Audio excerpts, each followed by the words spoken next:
성도 여러분 반갑습니다. 오늘도 하나님의 은혜 가운데 복되고 행복한 하루 되신 줄로 믿습니다.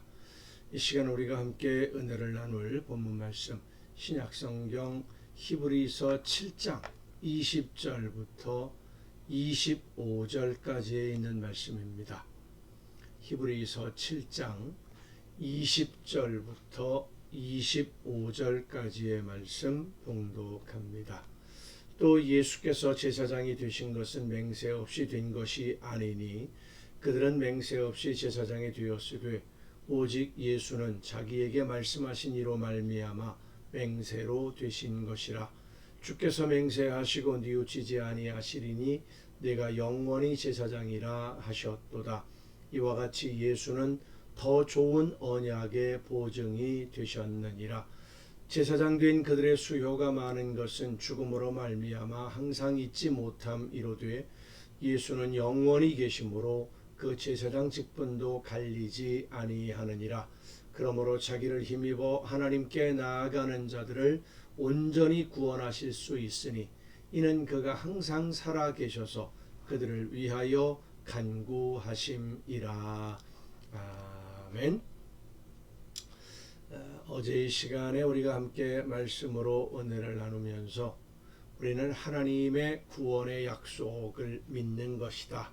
하나님을 믿는다라는 말씀을 전했는데, 자, 그러면 우리가 예수님을 믿는다라고 할 때 예수님을 믿는 것은 어떤 의미냐에 대해서 함께 은혜를 나누고자 합니다. 예수님은 하나님의 아들로 이 세상에 오셔서 세상 모든 사람들을 대신하시는 대속의 제물이 되어주신 제사장이며 제물이셨습니다. 우리와 죄인이죠. 죄인인 우리와 하나님 사이에 중보자가 되어주시는 그분이 바로 예수님이십니다. 그러니까 우리의 믿음의 대상은 하나님이시고 우리를 구원하시는 분도 하나님이시고, 그러나 죄인인 우리를 하나님에게로 인도하고 하나님과의 사이에서 우리의 죄를 용서해 주시기 위해 제물이 되어 주시는 제사장이신 분이 바로 예수님이시다라고 하는 겁니다. 초대교회에서 누구를 믿는 것이냐 하는 문제로 혼란이 있었던 것처럼 오늘날에도 많은 성도들에게 이 믿음의 대상에 대한 우리가 누구를 믿느냐에 대한 혼란이 있는 것이 사실입니다. 분명한 것은 예수님이 우리를 구원하시는 것이 아니라 예수님은 우리를 구원하기 위해 대속의 제물이 되신 하나님의 아들이시고, 그러니까 제물 되어 주신 분이시고 유일한 중보자 역할을 하시는, 하나님과 죄인 사이에 중보의 역할을 하시는 분이 바로 예수님이시다라는 겁니다. 히브리서는 믿음에 대한 설명이다라는 것을 누누이 말씀드립니다.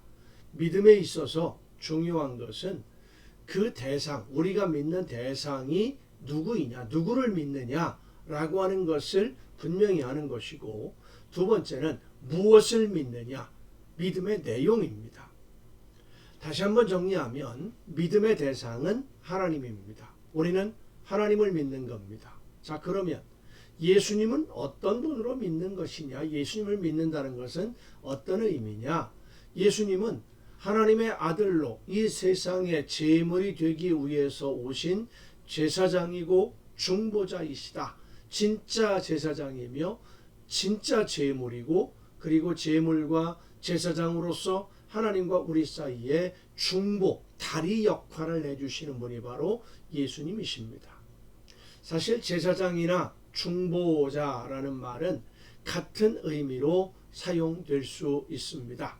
왜냐하면 구약 성경에서 하나님이 제사장 제도를 세워주실 때 죄인인 사람들이 하나님 앞에 설 수 없기 때문에 죄인들을 대신해서 하나님께 제물을 드리는 직책을 맡은 사람으로 제사장을 세우십니다. 그러니까 죄인은 하나님 앞에 설 수가 없어요. 죄를 용서받기 위해서 하나님 앞에 제물을 드려야 되는데 그 제물을 드릴 수 없다라는 것이죠. 죄인이기 때문에. 자, 그렇다고 해서 죄인이 제사장이 죄가 없는 의인이라는 의미는 아닙니다. 다른 사람들은 다 죄인이고 제사장은 죄인이 아니다, 그런 뜻이 아니에요. 제사장도 역시 죄인이기 때문에 하나님 앞에 제물을 드릴 때 먼저 자기 자신을 위해서 제물을 드리고 자기 자신의 죄를 용서받는 요 제물을 드리고 그 후에 백성들을 위한 제물을 드리라 라고 하나님이 명령하십니다. 자, 그러면 제사장도 죄인이면서 하나님께 자신을 위해 제물을 드리고 그 후에 다른 사람을 위해 제물을 드리는 것이 하나님에게 허락되었다면 죄인들이, 우리와 같은 죄인들이 하나님 앞에 나 자신을 위해서 제물을 드리면 되는 것이 아니냐, 이런 생각을 할 수 있습니다. 하지만 하나님은 제사장이 죄인으로 하나님 앞에 서는 것을 허락하셨기 때문에 제물을 드릴 수 있었던 것이지, 죄인이 아무나 다 자기 자신을 위해서 제물을 드리는 것을 하나님이 허락하지 않으셨습니다. 그러니까 죄인이지만 하나님 앞에 제물을 드리기 위해서 자기 자신을 위해 먼저 제물을 드릴 수 있는 사람을 하나님이 허락하셔서 너는 죄인이지만 먼저 너 자신을 위해서 제물을 드리는 것을 내가 허락해 주마. 그것이 바로 제사장이라는 겁니다.